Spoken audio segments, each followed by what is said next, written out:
What's up? Welcome to The Vinyl Casket, home to The Lamest Taste, where you can check me out on Instagram, Twitch, and YouTube on The Vinyl Casket, one word. You subscribe, like, and comment. Hit the bell for much, much more. We are doing something that we haven't done in a while. Well, I guess that's not true. Has there been a pay-per-view since End of the World or whatever it was for AEW? I know WWE's had it, but World's End, whatever it was called, was the last AEW pay-per-view in December of 2023 where I did a predictions video.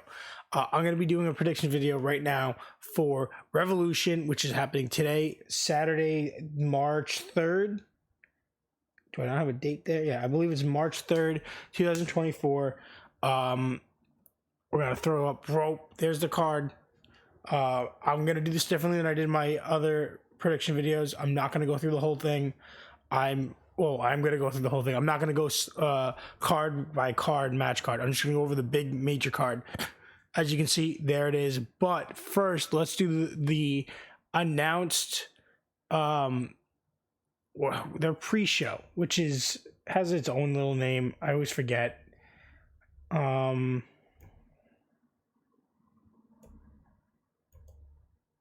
hour? 0 hour. All right, so this is what is announced for 0 hour. I don't know if there's anything else happening. I didn't see anything. This is what I saw on their Twitter and on their Instagram feed. This is a 12-man tag match, so 6v6, and a lot of people are complaining about this online, and it's kind of really annoying because I'm getting tired of people complaining about everything, but I can see kind of why. Obviously, Jay White has not been used to the fullest potential, as everyone got so excited when he came into this company. I was there at its premiere on Long Island, and I loved it. It was so cool to see him. They were building up juice against Ricky Starks, and then boom, bring him in. I love the Guns. I like the Acclaimed. I love Billy Gunn. I don't know necessarily if putting these guys all together is great. You have the trio champs, which have not done anything with the title since they acquired it. They changed the belts, did a crazy design, and I feel like they barely defend it. I feel like there's no storyline behind them besides their feud with the Bullet Club Gold, which I'm assuming Juice Robinson is hurt, out on injury, whatever the case may be. He's not around. Why is Luther being the butler when he could just have replaced him as the butler with Toni Storm, his actual wife or whatever? I don't know. But you have our guys in Bullet Club Gold that have acquired the 6-man title from Ring of Honor. So the two trios titles under Tony Khan are acquired by these two guys, these two tag teams, these two trios teams, and they've come together even though they had differences. Whatever. They're going against a whole bunch of people I don't give a crap about. So obviously you got Satnam Singh. Don't care about him. He's underused. He's underwhelming. I have no issue with him. Jay Lethal, who is completely underused and should not be with Jeff Jarrett. I have nothing against Jeff Jarrett from back in the day, but now I'm just so over him. Everybody else, I don't know why they got these guys. These guys were running hard with the Hardy Boys. I don't know why they would come in here. It just doesn't make sense to me. Like, this is just a weird other three guys to put in with them. Why is Mark Briscoe not here? Why, you could have done something that made a little bit more sense, that would have tension between them, to cause a story. I don't know. It's 0 hour. It's free. Who cares? Okay. So prediction, obviously, I believe that the guys holding the titles are going to win. All right. And then back to the main card. All right. We'll start bottom up. We got the all-star 8-man scramble. All right, so it's every man for themselves. You got Chris Jericho, Will Hobbs, you got Lance Archer, Wardlow, I believe the older brother from Top Flight, Hook, Brian Cage and Magnus from CMLL, which is interesting to see Magnus there. That's cool. Hook being one of my favorite wrestlers, obviously, is cool as heck. The oldest brother from Top Flight is great. I feel like he had a really good singles run in him, and then he got hurt, and he's finally back, which is cool. This might be his push to get back some spotlight on him. Wardlow is hot right now. Lance Archer is just they don't do anything with him anymore, so I don't even care. Hobbs is okay. There's zero reason to have Chris Jericho here. Sammy would have been better. Anyone would have been better. There's no reason to have him in this scramble. Or we might get a cool spot where Hook takes him out. That would be cool. I don't know. Prediction. It's either Hook or Wardlow. Then we move on to Will Ospreay and Konosuke Takeshita. Awesome. That's cool. I love this. Having Konosuke win would put him really over. Like he's such a great talent to watch. He's been so amazing lately. But this would be a win to propel him. But with Will Ospreay freshly in the company, ready to fight, I think he's gonna win, and I think he's gonna go towards the gold. But I think Konosuke is gonna look amazing. Okay, then we move on to FTR versus the Blackpool Combat Club, John Moxley and Claudio Castagnoli. I'm sorry, haven't been doing videos as frequently as I used to. FTR is gonna win. There's no advantage of putting over the Blackpool guys. John Moxley being the face of the company, Claudio being constantly used and thrown around and constantly there. FTR has not been around since they really came back, since they re-signed and everything and dropped those tag titles. They haven't done much. They're back. I think that this could be a way to propel them back onto the track, get them a really good win against some really good guys, and then just go into the get those tag titles, which will hopefully be up to grabs very soon. We'll talk about it later. So I'm going with FTR. Then we go TNT Championship. This is when we get into the championships now. TNT Championship, Christian Cage versus Daniel Garcia. You know that there's going to be guys intervening here and causing issues, especially Luchasaurus or Killshot, whatever he's called now. I think he's going to retain. I don't think Daniel Garcia is the guy to take him. But if, what's his name now? If Adam Copeland intervenes, maybe Daniel Garcia wins. That would be cool. But I think that I'm going to go with Christian Cage retaining. Daniel Bryan versus Eddie Kingston for the Continental Crown. So that's 3 titles. That's the Continental Classic Crown, the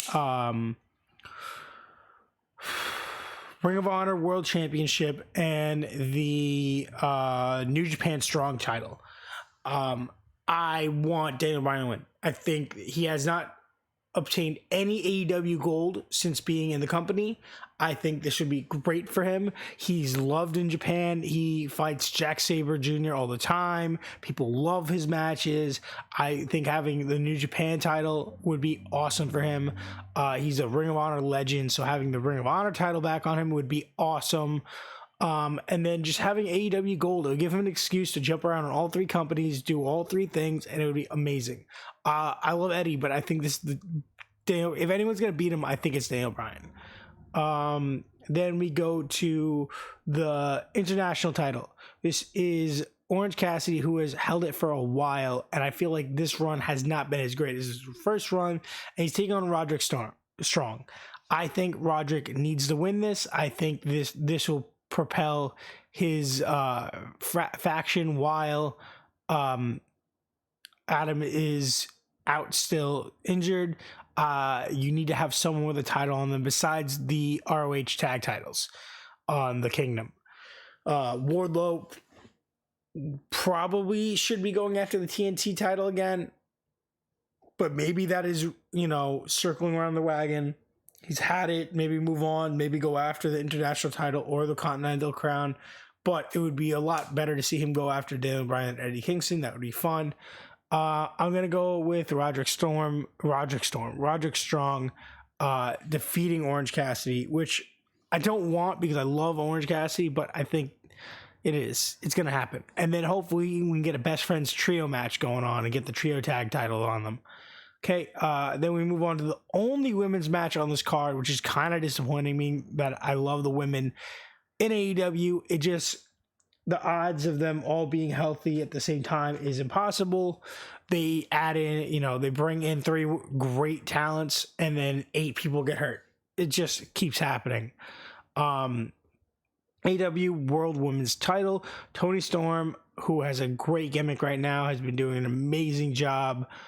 She's got that new Maria chick right there. I think she's going to be the one to take her out eventually or accidentally lose it for her. And then you have Deonna Purrazzo, who is a massive TNT Knockouts talent that's now in AEW. Is this the time she loses? I don't think so.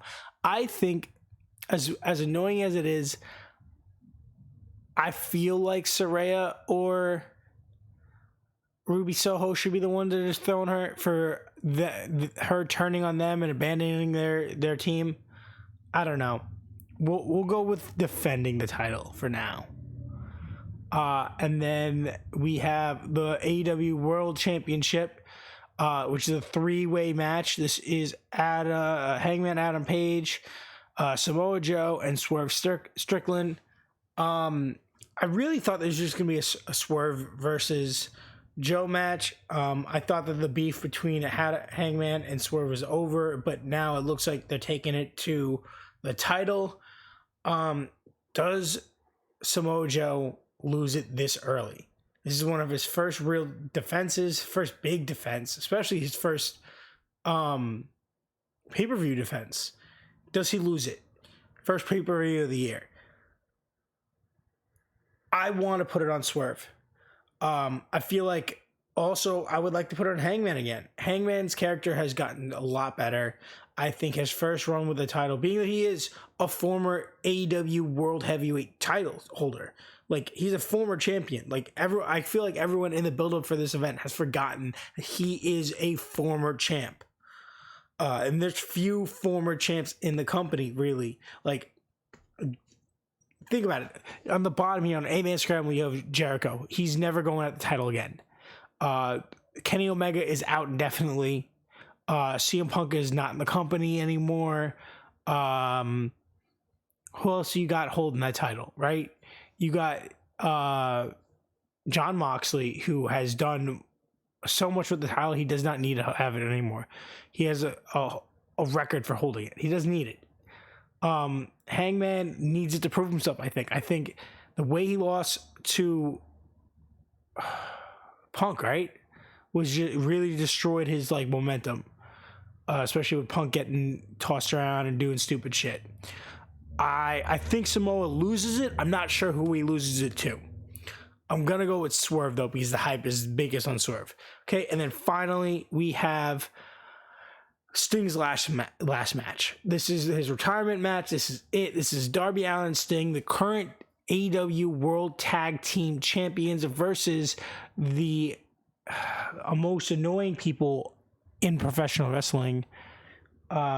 This is the Young Bucks, which aren't even being...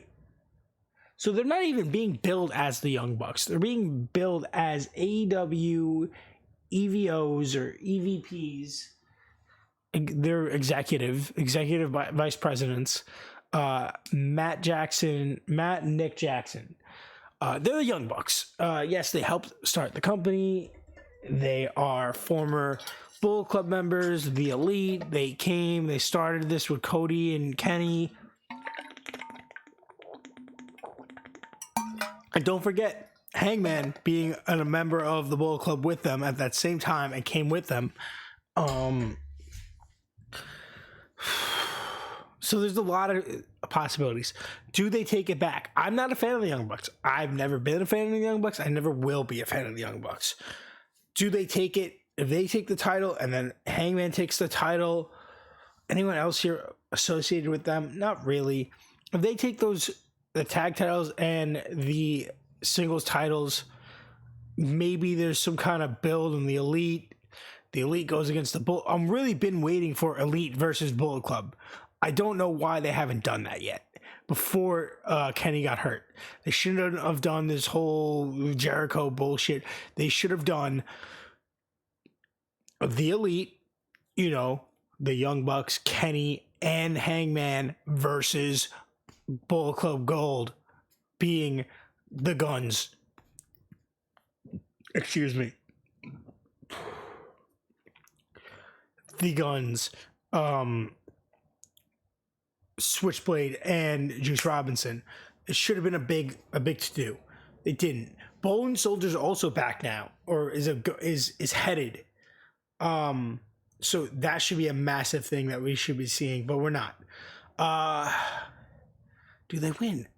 I think Sting retires a champion, and then they relinquish the titles, and we get a tag tournament to determine who has the titles.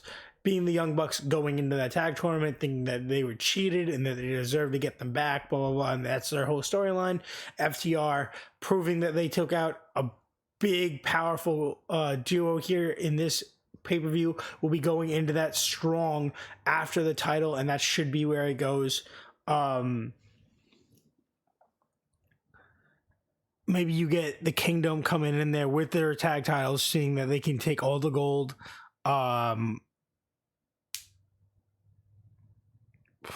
Luchasaurus and Nick Wayne go in there. And the Best Friends, Butcher and Blade, you know, the filler tag teams go in there and everything. But I think FTR deserves to have that title, and I feel like Sting's last match should have been against FTR. I think that would have been a lot cooler. A legendary tag team versus a legend, and Darby is a legend in the making. I think that would have been a lot better.